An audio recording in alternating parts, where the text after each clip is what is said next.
ये हमारे पास है मिक्स्ड आर्मर प्रोसेस। AR का मतलब ऑटो रिग्रेसिव और MA का मतलब होता है मूविंग एवरेज। तो मिक्स का मतलब है कि जिस ऐसा प्रोसेस जिसमें ऑटो रिग्रेसिव का प्रोसेस भी हो और MA का भी प्रोसेस हो।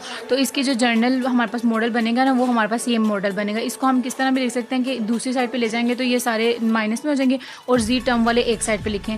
तो इनको ये जो चीज़ें मतलब हमारे पास बनी ना, इसको अगर हम सिंप्लीफाई करके लिखना चाहें ना, तो हम इस तरह लिखेंगे कि फाई बी जो है, मतलब ये जो फाई बी बैकवर्ड है ZT पे, XT पे, और जो दूसरी तरफ है वो हमारे पास है थीटा बैकवर्ड ZT में। मतलब ये देखें, ये XT में तो इसलिए XT में लिखा, और ये ZT में तो वो हमने लिख दिया। और साथ में ये हम एक स्टेटमेंट लिख देंगे कि यहाँ पर जो फाई बी है और यहाँ पर जो थीटा बी है, ये हमारे पास पॉलिनोमियल है और इनके ऑर्डर P और Q है। यहाँ पर अब एक एग्जाम्पल देखते हैं। अब इस एग्जाम्पल में हमारे पास ये क्वेश्चन स्टेटमेंट मतलब गिवन है।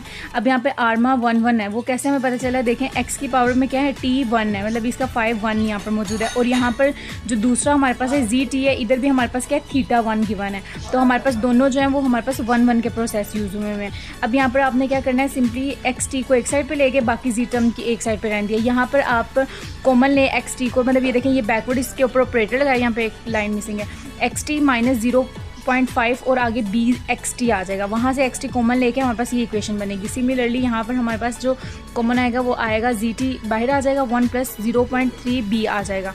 अब ये जो प्रोसेस होता है ये AR प्रोसेस होता है और इसकी हम स्टेशनरिटी चेक करते हैं। ये वाला जो प्रोसेस है ये हमारे पास MA प्रोसेस होता है और इसकी हम इन्वर्टिबिलिटी चेक करते हैं। तो वो कैसे करेंगे, इसको लेट कर लेंगे 0 के इक्वल और यहाँ से इस टर्म को 0 के इक्वल लेट कर लेंगे।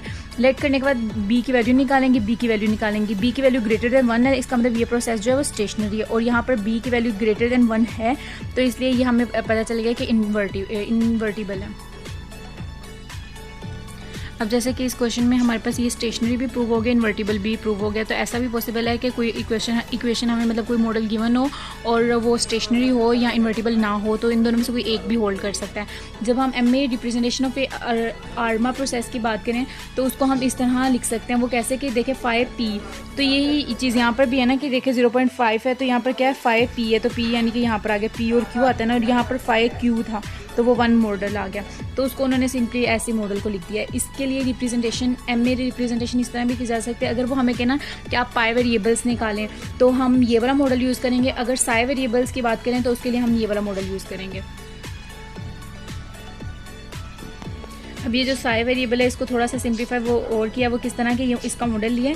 तो ये जो साई बी जो होता है हमारे पास इस टर्म के इक्वल है, ठीक है। यहाँ पर साई 1 का क्या, साई आई का क्या मतलब है कि पहले इसकी पावर 0 लेनी है, फिर 1 लेनी है, फिर 2 लेनी है, एंड सो ऑन लेनी है।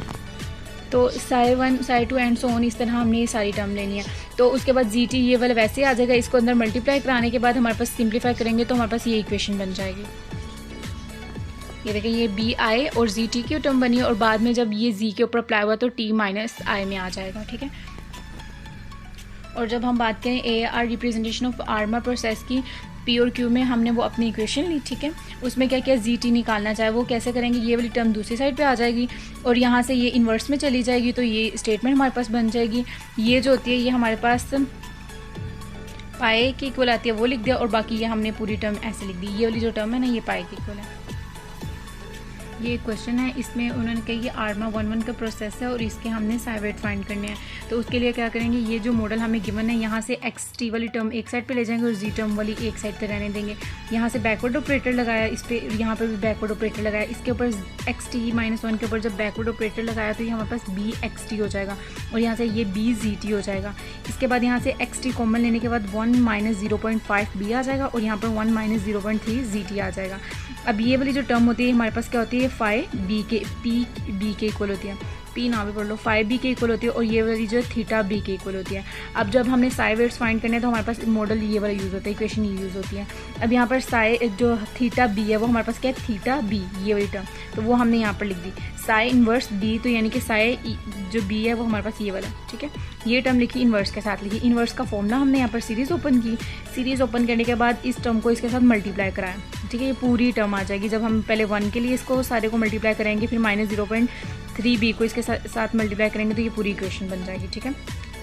अब यहाँ से हमने क्या करना है, हमने जो अलग अलग किए हैं, जैसे देखें B है, कोफिशिएंट हम लोगों ने जो है वो उनको कंपेयर किया, B वाले अलग अलग कर लिए, ठीक है। 0.5 और इधर -0.3 है, वो अलग लिख दिए। फिर B स्क्वायर वाले जो है इस तरह 0.5 स्क्वायर वाले ले लिए और ये वाले अलग लिख लिए।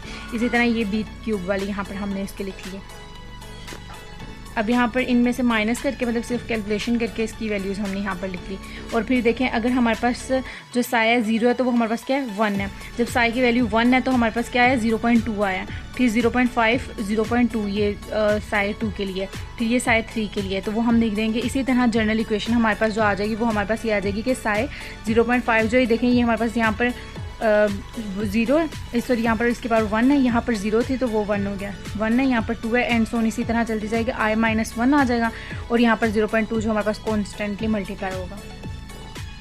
तो ये हमारे वेट्स आ गए।